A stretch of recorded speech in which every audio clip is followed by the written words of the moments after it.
அஸ்ஸலாமு அலைக்கும் வரஹ்மத்துல்லாஹி தஆலா வ பரகாத்துஹு. கண்ணியத்திற்குரிய ஈமானி சொந்தங்களே, நபிகள் நாயகம் ஸல்லல்லாஹு அலைஹி வஸல்லம் சொன்னார்கள், அல்லிமு, மக்களே, மனிதர்களே, கற்றுக்கொண்டே இருங்கள். எவ்வளோ கற்றுக்கொள்ள முடியுமோ அவ்வளோ கற்றுக்கொண்டே இருங்கள். மௌத்து வரையும் கற்றுக்கொண்டே இருங்கள்.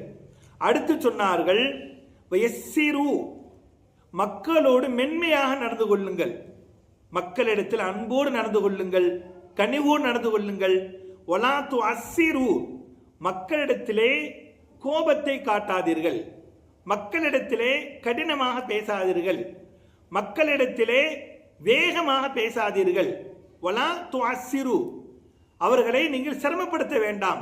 அடுத்து நபிகள் நாயகம் ஸல்லல்லாஹு அலைஹி வஸல்லம் சொன்னார்கள், வைதா குலிப அஹதுக்கும், வைதா குலிப அஹதுக்கும், உங்களுக்கு கோபம் ஏற்பட்டால், உங்கள் சம்பந்தப்பட்ட விஷயத்திற்காகவோ பிற விஷயத்திற்காக உங்களுக்கு கோபம் ஏற்பட்டால் ஃபல் யஸ்குத், அமைதியாக இருங்கள். இதுவெல்லாம் உங்களுடைய ஈமானை அதிகப்படுத்தும், உங்களுடைய உள்ளத்துடைய ஒலிகளை அதிகப்படுத்தும் என்பதாக நபிகள் நாயகம் ஸல்லல்லாஹு அலைஹி வஸல்லம் சொல்கிறார்கள்.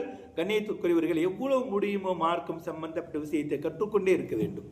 இரண்டாவது, மக்களோடு மென்மையாக நடக்கப்பட வேண்டும். மூன்றாவது, மக்களிடத்தில் கடினமாக நடந்து கொள்ளக்கூடாது. நான்காவது, கோபம் இயற்கையான ஒன்று வருகின்ற பொழுது அதை அமைதியை காக்க வேண்டும் என்பதாக நபிகளார் பதிவு செய்கின்றார்கள். இந்த 4 விஷயத்தை பின்பற்றுகின்ற தௌஃபீக்குல் ரஹ்மான் நம் அனைவருக்கும் தருவானாக. அஸ்ஸலாமு அலைக்கும் வரஹ்மத்துல்லாஹி தஆலா வ பரகாத்துஹு.